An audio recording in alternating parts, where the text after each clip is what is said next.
What if I told you the largest slave revolt in American history was almost wiped from memory? In 1811, hundreds of enslaved men rose up in Louisiana, and their story will shock you.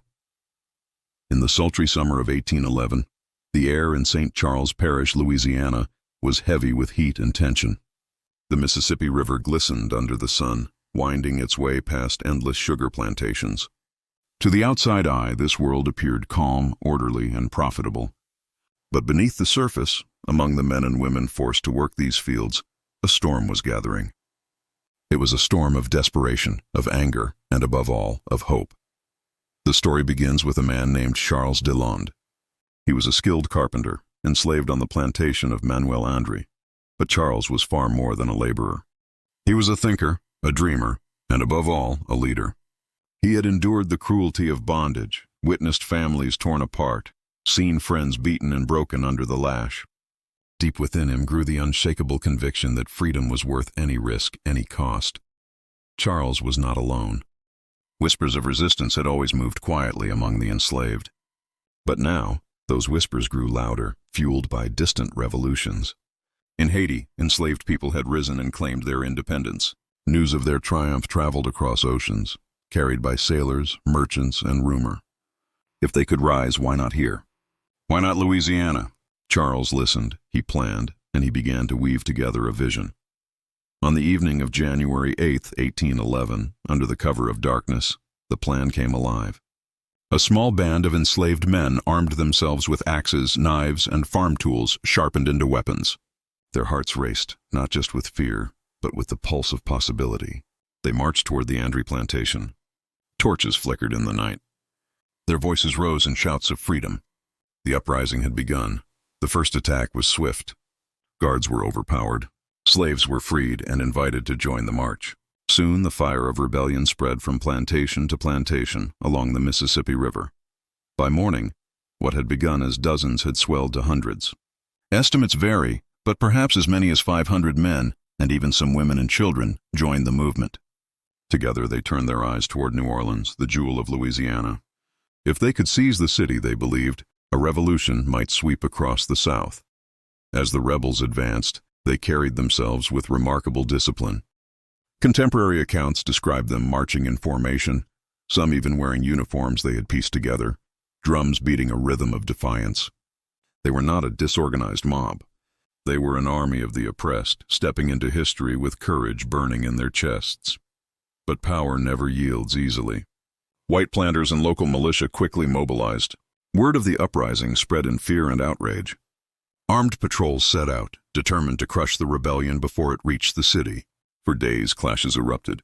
Shots echoed across the cane fields. Smoke from burning buildings curled into the sky. The rebels fought bravely, but they were outnumbered and outgunned. Muskets and cavalry bore down on men armed with machetes and farming tools. Still they pressed on. Imagine the desperation. The cries of men who had lived their entire lives in chains, now daring to fight for their own freedom.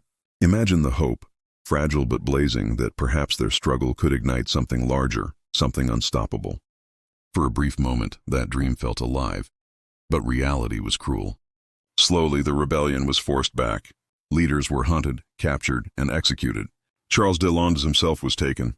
His punishment was swift and merciless, designed not just to kill, but to terrorize others into submission. Plantation owners, shaken by the scale of the revolt, sought to erase it from memory. They spread propaganda, painting the rebels as savages, criminals less than human.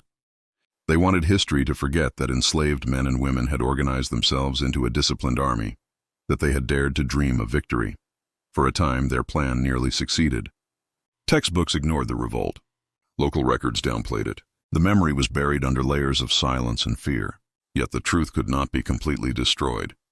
The spirit of the 1811 uprising lived on in whispers, in family stories passed quietly through generations, in the unquenchable desire for freedom that no chain could fully contain. Historians, years later, began to uncover the fragments of this story. Court records, personal letters, scattered testimonies, all pieced together to reveal the courage of those who rose against impossible odds. What emerges is not just the tale of a failed revolt, but a testament to the resilience of the human spirit. The 1811 Louisiana Rebellion was the largest slave uprising in United States history, Hundreds of enslaved people took their fate into their own hands, and though they were brutally suppressed, their sacrifice echoes across centuries. Their march toward New Orleans may have ended in blood, but the dream that fueled their steps could not be extinguished. Even now, in the quiet fields of Louisiana, the land remembers. The sugarcane sways in the wind, the river carries its eternal current, and beneath it all lies the memory of that desperate, courageous bid for freedom. The revolt may have been silenced by guns and propaganda, but history has reclaimed it. It stands today as a reminder that liberty is never freely given.